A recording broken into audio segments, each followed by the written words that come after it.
acompañarnos en estos micrófonos aquí en Diálogo a través de I99 en este día viernes 3 de septiembre de 2021. ¿Nos escucha? Buenos días, ¿sí? ¿Me escuchan ustedes bien? Sí, perfecto. Muchísimas gracias, Felipe. Gracias por estar con nosotros. Por favor, arrancamos. Henry Avelino. Gracias. ¿Cómo está, Felipe? Le saluda Henry Avelino. Estamos con Felipe Rivadeneira, presidente del Comité Empresarial Ecuatoriano, y queríamos pedirle iniciar esta entrevista justamente con ese análisis de los primeros 100 días del gobierno. ¿Cómo usted ha visto justamente el desarrollo de la reactivación económica? ¿Ha sido positiva? ¿No ha sido? En su análisis, ¿cómo han sido estos primeros 100 días del gobierno nacional? Don Felipe, le escuchamos. Hola, ¿sí nos puede escuchar? Días, ¿Me escucha bien? Un gusto poderle saludar y... Sí, no sé si tal vez, si el retorno está un poco, va a apagar la cámara para que sea más fácil. No sé si ahí me escuchan mejor. Sí, le escuchamos perfecto, sí, la puede tener encendida, le escuchamos perfecto. Ahora sí, vamos con los puntos que usted ve a favor y los en contra también de estos 100 primeros días. Bueno, a ver, yo creo que los primeros 100 días han sido muy importantes en el sentido de que hemos logrado una alianza muy pocas veces vista, ¿no? Yo creo que el hecho de haber conseguido la alianza público-privada tan importante para el país, en el sentido de que se logró cumplir con el primer objetivo que se planteó el gobierno, que era un objetivo fundamental para poder reactivar la economía, como es la vacunación, ¿no es cierto? Sin vacunación no podría haber relacionamiento social, sin la vacunación los ciudadanos no pueden sentirse seguros de ir a trabajar. Entonces yo creo que esto es una alianza público-privada sin precedentes, ¿no? Yo no creo que en el país se haya visto una cruzada de este nivel, a nivel logístico, a nivel de unión, a nivel de apoyo, a nivel de entusiasmo de todo el mundo en un solo objetivo. Y es por eso que inclusive hemos sido reconocidos a nivel internacional como un ejemplo desde el modelo de vacunación.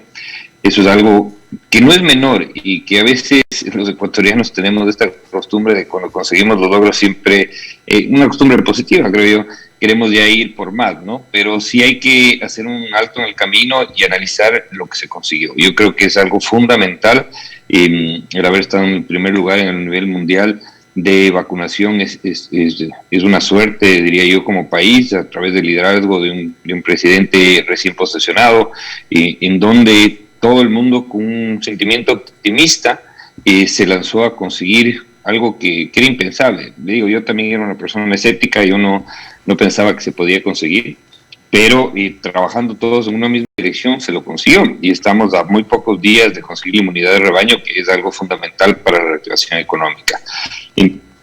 Dicho esto, yo creo que se ha conseguido este objetivo tan importante y se han dado, yo le diría, shocks de seriedad muy interesantes, que era algo que veníamos solicitando desde el sector empresarial desde hace mucho tiempo atrás, porque queríamos justamente tratar de reconstruir esa confianza en los mercados internacionales, de los inversionistas, en que el mundo vea al Ecuador como un país serio, y esos shocks de seriedad se han dado. Fíjese usted desde el inicio del gobierno cómo ha caído el riesgo país, ¿no es cierto?, cómo los bonos ecuatorianos se han recotizado. Es realmente impresionante ver el posicionamiento del Ecuador en los mercados internacionales. Ayer una muy buena noticia también, que la CAF, el Banco de Fomento de América Latina, va a entregar al país $250 millones de libre disponibilidad, $200 millones más, para un tema que es fundamental y trascendental, que yo creo que el presidente ha tenido un acierto en este sentido de tomarlo como prioridad también, como es eliminar la desnutrición infantil, ¿no? Esa es la igualdad de oportunidades que se tiene que dar en el Ecuador. No podemos estar tranquilos nosotros como ecuatorianos, como adultos, sabiendo que hay niños que pueden tener menos oportunidades por no alimentarse bien. Eso es algo que nos tiene que quitar el sueño, ¿no? Y yo creo que se está tomando una muy buena posición en ese sentido.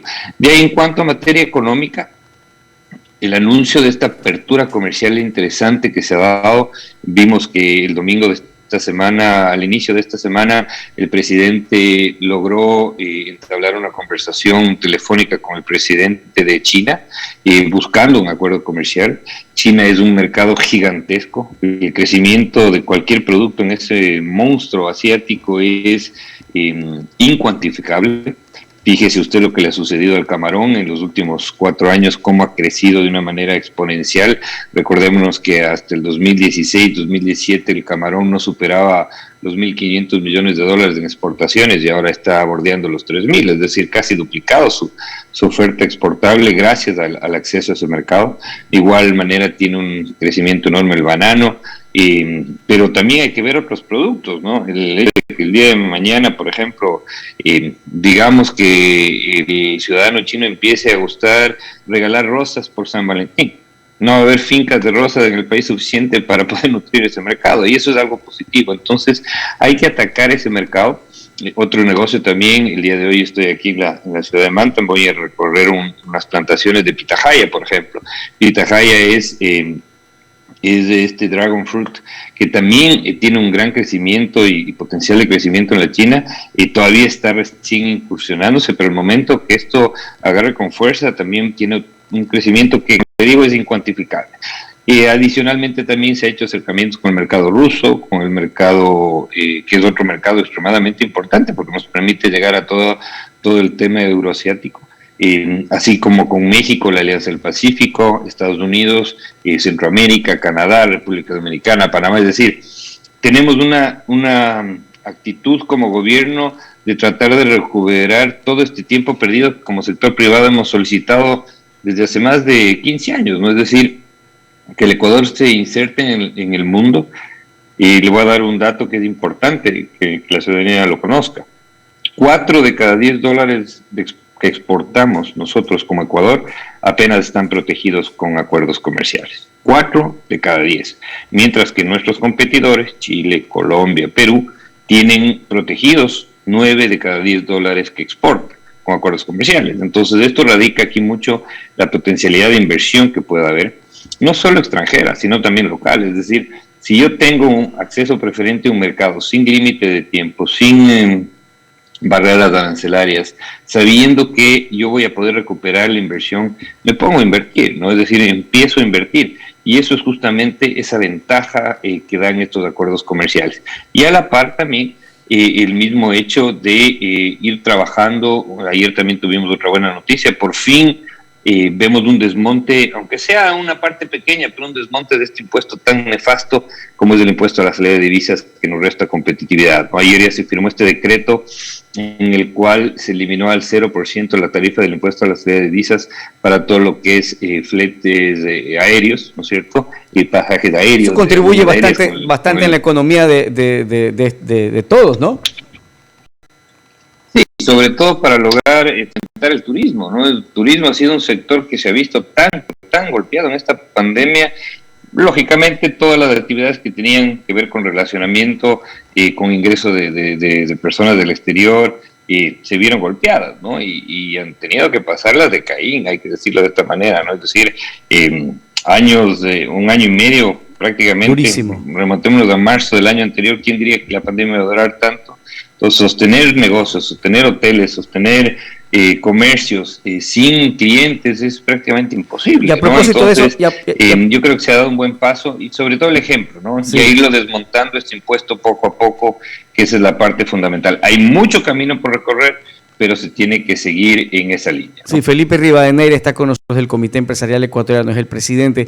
Y a propósito de eso, de los negocios, de los empleos, también desde el sector empresarial, cómo se ve también el proyecto del nuevo Código de Trabajo que el gobierno está elaborando. El presidente ha manifestado que va a ser completamente funcional. El presidente Lasso explicó que el trabajador que ahora cuenta con un empleo formal estará protegido por las normas vigentes.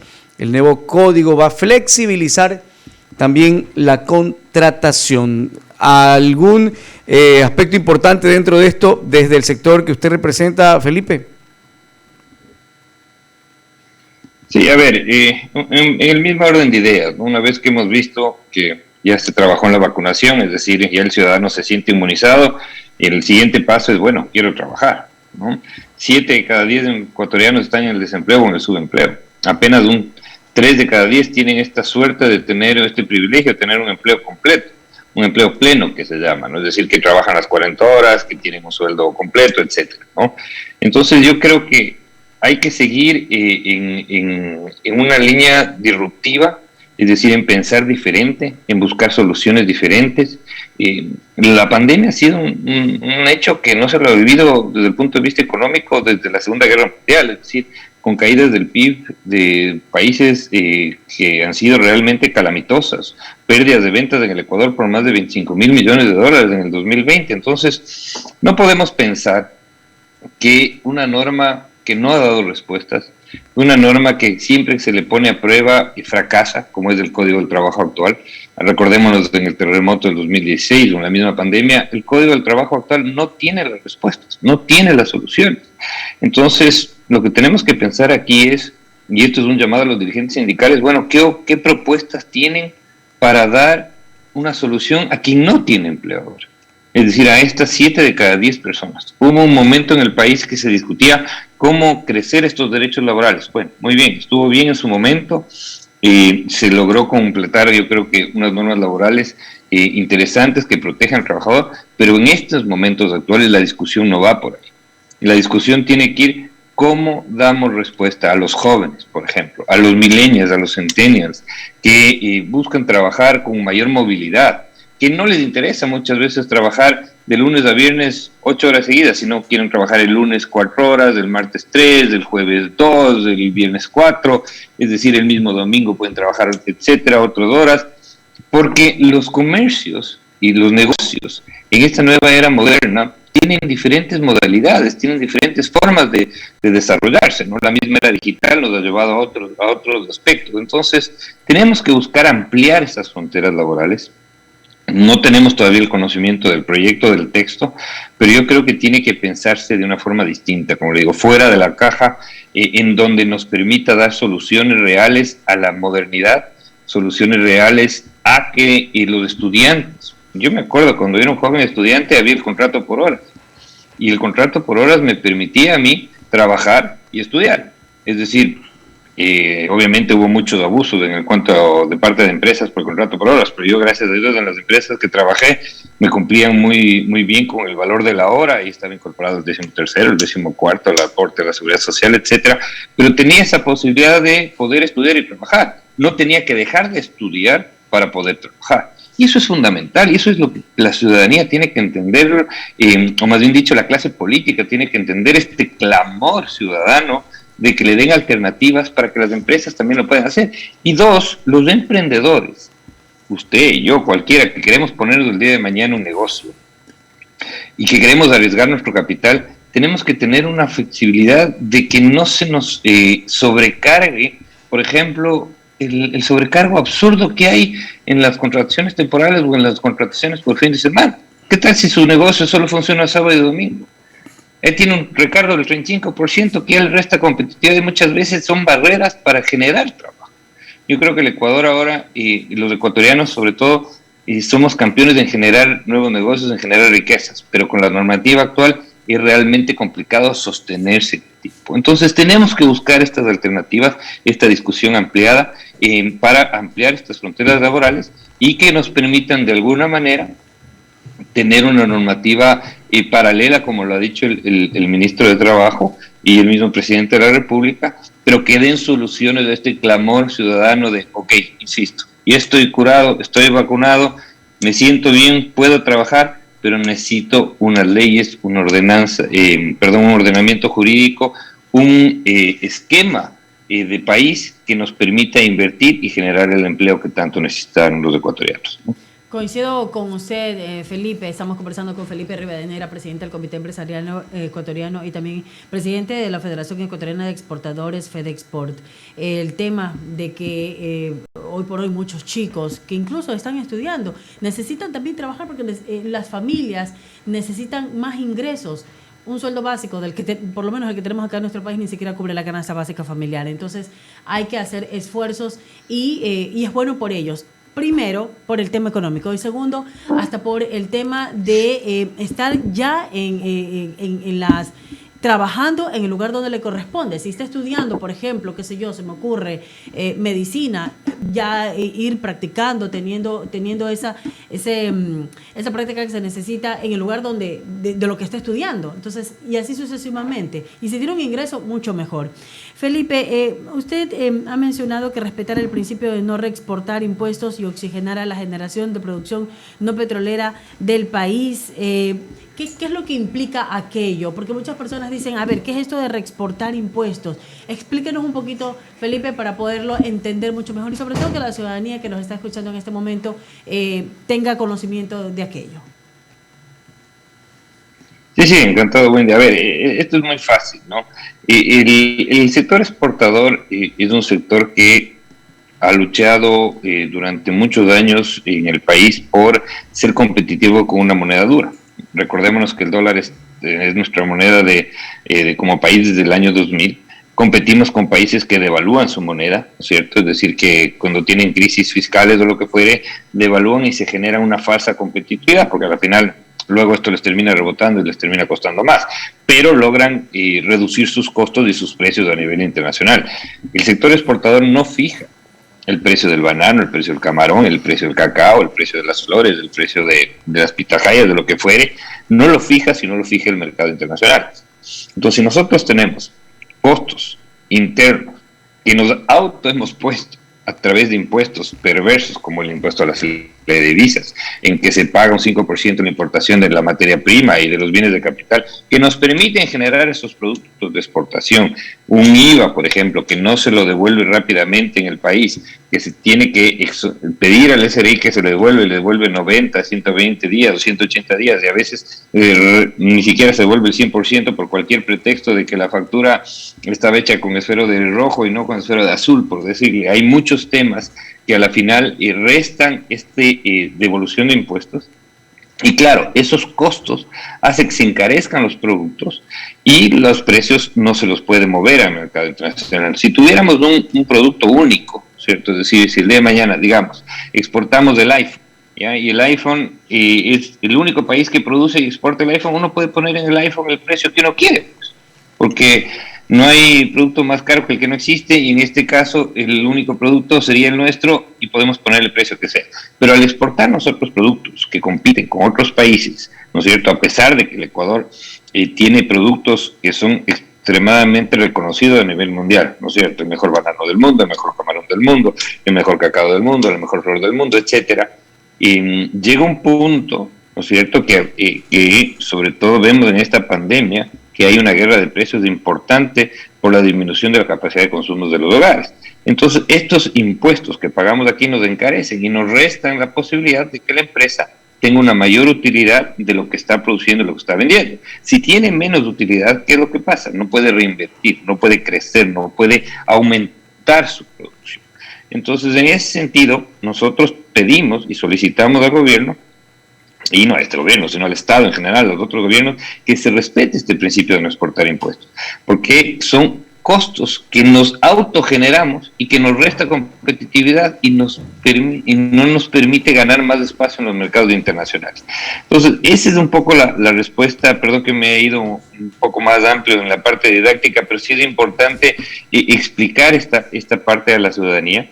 Por eso ahora tenemos un drawback que no se lo ha aplicado, que está en la ley, pero que no nos devuelven, que falta una reglamentación, pero que lo que implica es que se devuelvan estos recursos al sector exportador para que pueda seguir compitiendo en los mercados internacionales, que no se le carguen sobre costos internos y que de esta manera pueda tener mayores utilidades para poder reinvertir, generar mayor producción, mayores exportaciones, mayor ingreso de divisas al Ecuador, ¿no?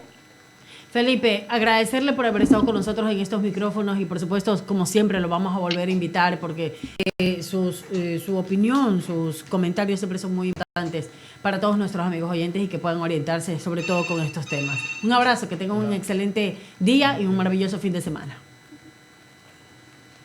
A ustedes un fuerte abrazo y muchísimas gracias por la invitación. Espero que